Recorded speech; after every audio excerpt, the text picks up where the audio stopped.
Mitten in der Nacht, in der eisigen Kälte Russlands, sitzt ein Mann ruhig an einem Tisch. Vor ihm steht ein Glas Wein.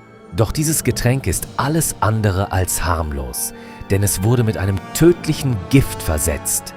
Die Männer im Raum sind sich sicher, dass er in wenigen Minuten sterben wird. Doch dieser Mann ist kein gewöhnlicher Mensch. Grigori Rasputin.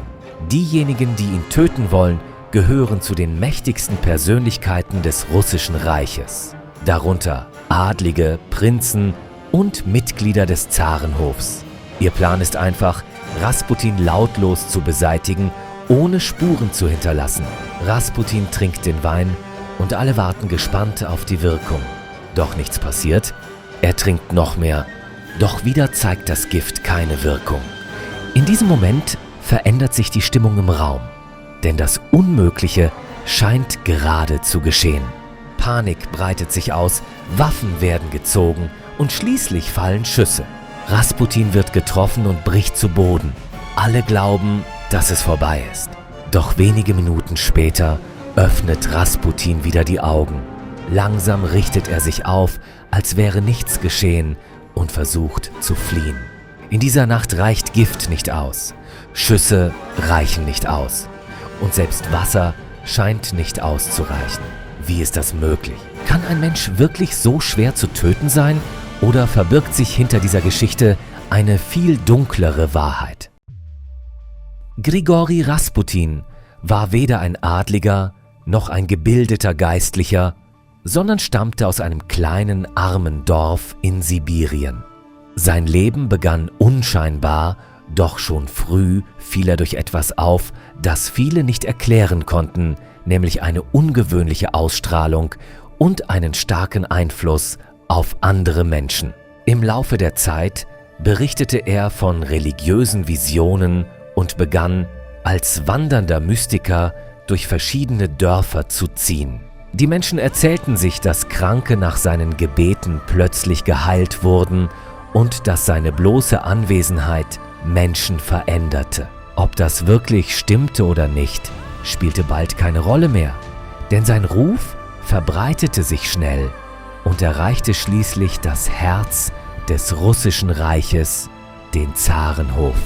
Zu dieser Zeit herrschte Nikolaus II. Über Russland. Der entscheidende Moment kam jedoch durch seinen Sohn, den Thronfolger, der an einer schweren Krankheit litt, gegen die selbst die besten Ärzte machtlos waren.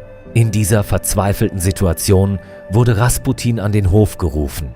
Berichten zufolge betete er für den Jungen und kurze Zeit später verbesserte sich sein Zustand auf unerklärliche Weise. Dieses Ereignis veränderte alles, denn von diesem Moment an war Rasputin kein einfacher Bauer mehr, sondern ein Mann, dem die Zarenfamilie vertraute. Vor allem die Zarin Alexandra begann, ihm beinahe blind zu glauben. Seine Worte beeinflussten nicht nur religiöse Fragen, sondern zunehmend auch politische Entscheidungen. Ein einfacher Mann aus Sibirien hatte plötzlich Einfluss auf eines der mächtigsten Reiche der Welt. Doch genau das machte ihn für viele zur Gefahr. Am Hof wuchs der Widerstand. Adlige, Militärs und Politiker sahen in ihm keinen Heiler, sondern eine Bedrohung, die beseitigt werden musste. Grigori Rasputin war inzwischen zu einer der einflussreichsten Figuren am Zarenhof geworden. Und genau das machte ihn für viele unerträglich. Vor allem sein Einfluss auf Alexandra Feodorowna sorgte für große Unruhe, denn seine Worte beeinflussten Entscheidungen, die eigentlich in den Händen von Generälen und Politikern liegen sollten. Am Hof stellte man sich immer häufiger dieselbe Frage: Wer war dieser Mann wirklich und warum hatte er so viel Macht? Während einige ihn als Heiler und Gottesmann sahen, betrachteten ihn andere als gefährlichen Manipulator, der das Reich ins Chaos stürzen könnte. Mit der Zeit wurde aus Misstrauen offener Hass. Für viele stand fest, dass Rasputin nicht nur ein Problem war, sondern eine Bedrohung, die beseitigt werden musste. So entstand ein geheimer Plan. Angeführt wurde er von Felix Jussupow, einem jungen und einflussreichen Prinzen aus einer der mächtigsten Familien Russlands. Gemeinsam mit anderen Adligen entschied er sich, Rasputin zu töten. Doch sie wollten keinen offenen Mord, sondern einen lautlosen, sauberen Tod. Rasputin wurde zu einem scheinbar harmlosen Treffen eingeladen. Die Atmosphäre sollte freundlich wirken, doch in Wirklichkeit war es eine Falle. Man führte ihn in einen abgelegenen Raum im Palast. Dort warteten bereits Wein und süße Speisen auf ihn. Doch diese waren mit einer tödlichen Dosis Gift versetzt worden. Der Plan schien perfekt. Rasputin würde essen und trinken und alles würde ohne Aufsehen enden. Doch sie wussten nicht, dass diese Nacht ganz anders verlaufen würde, als sie es sich vorgestellt hatten. Als Grigori Rasputin den Raum betrat, ahnte er nicht, dass dies seine letzte Nacht sein sollte. Vor ihm standen Wein und süße Speisen, doch alles war mit einer tödlichen Menge Gift versetzt worden. Er begann zu essen und zu trinken, während die Verschwörer im Hintergrund warteten. Sie waren überzeugt, dass das Gift innerhalb weniger Minuten wirken würde. Doch nichts geschah. Minuten vergingen und Rasputin zeigte keinerlei Anzeichen von Schwäche. Die Spannung im Raum wurde unerträglich, denn das Unmögliche schien Realität zu werden. Panik breitete sich aus und schließlich griff Felix Jussupow zur Waffe. Er zielte auf Rasputin und drückte ab.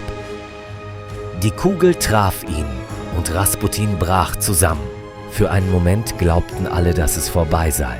Doch dann geschah etwas, das niemand erwartet hatte. Rasputin öffnete plötzlich wieder die Augen. Langsam richtete er sich auf und stand erneut auf seinen Beinen. Sein Blick wirkte leer und zugleich unheimlich, fast so, als würde etwas anderes ihn am Leben halten. Er begann, in Richtung Ausgang zu taumeln und versuchte zu fliehen. Die Männer gerieten in Panik und schossen erneut auf ihn. Mehrere Kugeln trafen seinen Körper und diesmal fiel er wieder zu Boden.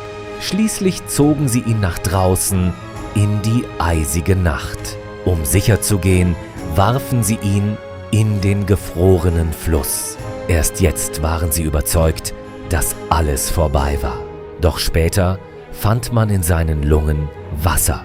Das bedeutete, dass er zu diesem Zeitpunkt noch gelebt hatte.